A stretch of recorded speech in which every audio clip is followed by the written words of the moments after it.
Aujourd'hui, je vais te parler des trois boulettes que j'ai faites, ça rime, quand j'ai travaillé ma visibilité. Et ces trois boulettes m'ont rendue invisible. Je m'appelle Stéphanie, je suis formatrice en gestion d'entreprise, spécialisée en structuration et stratégie de croissance. Quand j'ai décidé de me rendre plus visible pour avoir plus de clients, c'est là que ça a commencé à merder. Et c'est aussi bizarre que cela puisse paraître, c'est vraiment là où j'ai commencé à devenir invisible. C'est de ça que j'ai envie de te parler dans cette vidéo.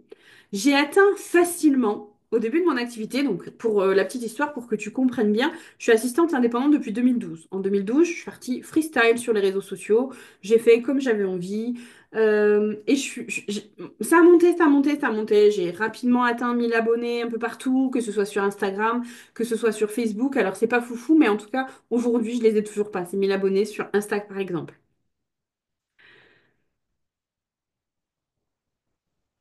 À un moment, j'ai décidé que je voulais plus, être plus visible, parce que je pensais que c'était ce qu'il me fallait, parce que je pensais que c'était ce qu'il fallait faire.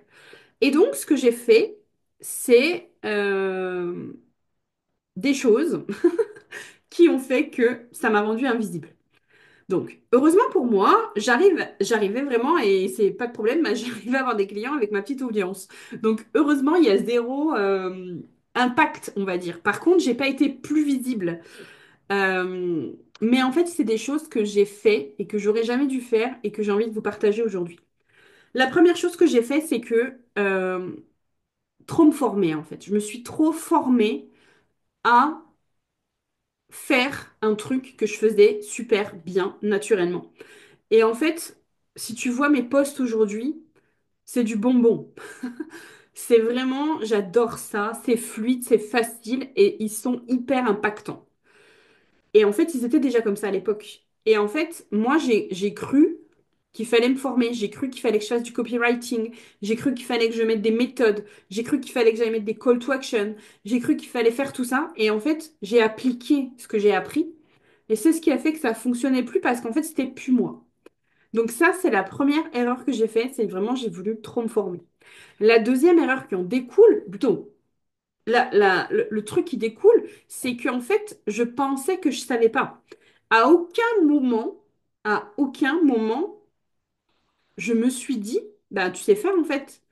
Et là, aujourd'hui, ce qui m'aide, c'est ChatGPT, c'est la comparaison, c'est je vois la comparaison pas avec les autres, la comparaison avec moi. Quand, euh, et quand je dis ChatGPT, c'est parce que je balance mes posts et il me dit, waouh, c'est super. Donc ça, c'est cool. Mais la comparaison, c'est surtout la réaction des gens, le nombre de likes, le nombre de commentaires, l'interactivité qu'il y a aujourd'hui sur mes posts 100% moi, qu'il n'y avait pas dans mes posts avant.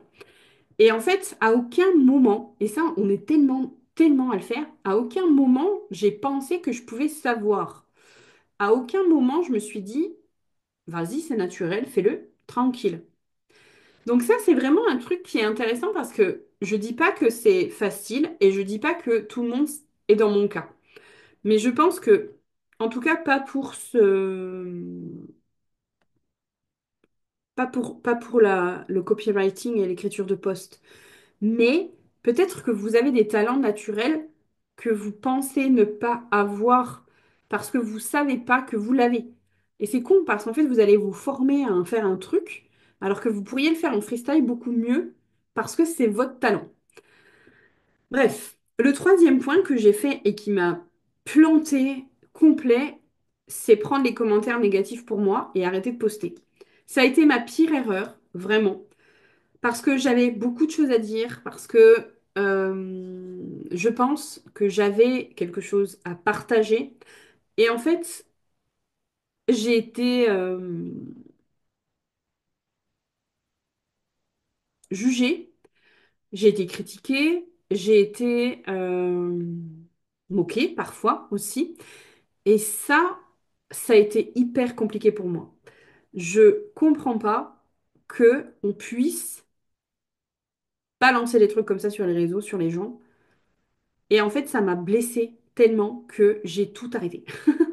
Je voulais plus recevoir ça. Je voulais plus être jugée, je voulais plus être moquée. Et du coup, ben, je voulais plus être visible. Et du coup, j'ai carrément tout fermé. et je faisais que le strict minimum et je partageais comme je pensais que j'aurais pas de pic. Donc je lissais complètement tout.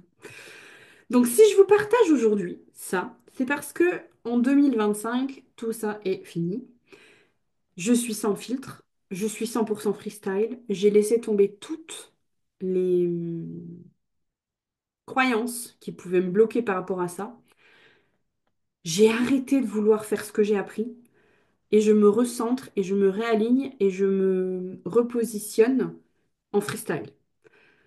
Et donc, ce qui est très bizarre, c'est que ma visibilité commence à bouger. Et ce qui a stagné pendant 3 4 ans, alors que je me freinais, aujourd'hui je suis en éclat total quand je fais mes posts, ben ça bouge. Alors qu'avant, ça bougeait pas. Et je trouve ça génial. Donc, j'attire exactement les clients que je veux. Il y a des contrats qui se débloquent, il y a des signatures qui se font, il y a des personnes que j'aurais jamais pu penser attirer qui viennent à moi. Et ça, je trouve ça juste génial. Donc, en fait, c'est vraiment... Là, moi, je vous parle de la création de contenu. Personnellement, je pense sincèrement que je suis douée pour la création de contenu. Donc, je prends cet exemple-là, mais je pense que ça peut parler ça peut parler à d'autres personnes dans d'autres thématiques. Mais voilà, c'est vraiment utiliser vos dons, utiliser vos talents, créer des stratégies qui vous correspondent. Et c'est ça, moi, mon combat aujourd'hui. C'est ça que j'ai envie de partager et c'est ça que je propose dans mes accompagnements. L'objectif, il est de trouver quels sont vos talents et de les mettre en avant pour que vous puissiez aller chercher des clients avec ces talents-là et pas contre votre nature. Donc c'est ça en tout cas, que je propose en 2025. Donc, n'hésitez pas à vous abonner à la chaîne, à activer la cloche, à commenter si vous avez des choses à me dire. Moi, je suis preneuse vraiment. Donc, je suis très preneuse de vos retours. Donc, surtout, n'hésitez pas à commenter, à me dire, voilà, à me dire ce que vous en pensez. Je vous souhaite une belle journée. Je vous dis à bientôt dans une prochaine vidéo.